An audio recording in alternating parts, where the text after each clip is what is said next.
In the last couple of days, the stock market has been fixated on the move in Treasury yields, this inversion at the short end of the yield curve, short-term yields higher than the 10-year. What is the message of it, and do just equity investors have to be concerned about this, or is it some kind of a false signal?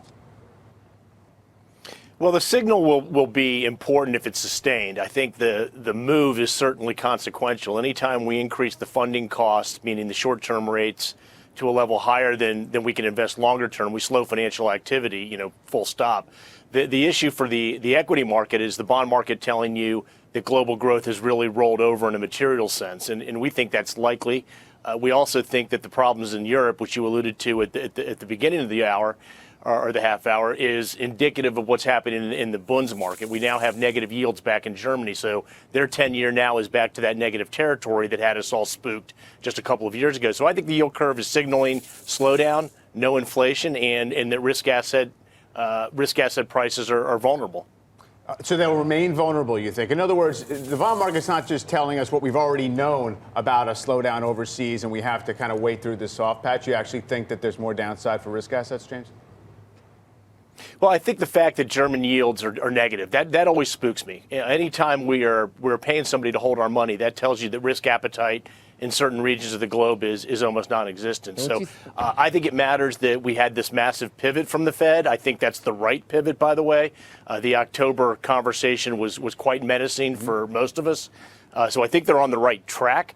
But I think the bond market's basically telling you, look, the next move is lower, not higher on short-term rates. Doing it the way we did the correlation is backwards anyway. You don't do yields versus stocks. You do bonds versus stocks. And that, instead of being inversely correlated, they're positively correlated, which is more usually what happens anyway. Bonds and stocks go up at the same time. I don't know if that's bad, Scott, right?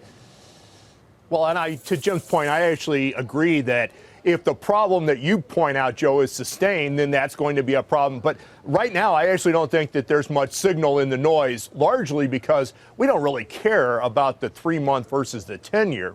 Now, if we get the 2-year versus the 10-year to invert, that really is saying something. But right now, I think there are too many fundamental factors driven by the fact that 10-year yields have collapsed for relatively few fundamental reasons. 325 to 240 in the span of about 5 or 6 months in the face of relatively little fundamental news, except for the Federal Reserve.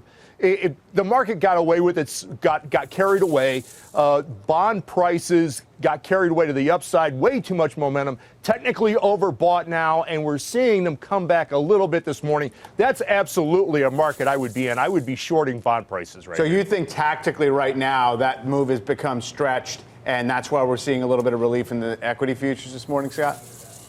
Very much so. I'm not the world's biggest fan of technical analysis, but I do like momentum indicators because they explain when a market has gone too far. And the relative strength index in the 10-year futures says that they are technically overbought. And we see a little bit of that coming out today. And again, I would be shorting the 10-year right now as a trade because 240 in the face of the fundamentals we have right now doesn't make too much sense to me. James, as a fixed income investor, does it seem as if sentiment is a little bit too bullish on bonds right now? And really, how would you play it at the moment? As Scott mentioned, November, you were 3.25 on the 10-year. The 3-month and 10-year spread was almost a full percentage point. So if that wasn't telling you that the economy was going to be strong in the subsequent 5 years, do we still get that weakness message out of the setup right now?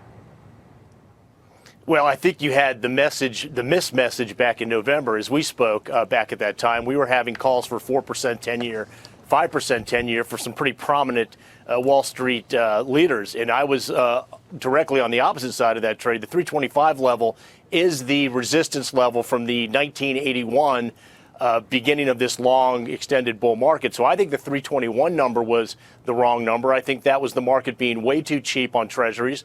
And I think that was also way consequential to the Federal Reserve's complete misspeak in October that the economy was on all cylinders. They were nowhere near normal. And I would just make one little point about the 2s to 10s versus 3s to 10s. It may be a little bit of semantic, but hedge funds, private equity, levered investors fund off LIBOR in 3 months. So when they get spooked, that their funding costs are going higher, they de-lever. That's a big thing that we saw in December. It wasn't that the economy cratered. It was that people extrapolated the funds rate going significantly higher, and they better sell financial assets, which creates volatility. And I think that volatility is here because funding costs have moved higher. I think that's the takeaway from the yield curve today.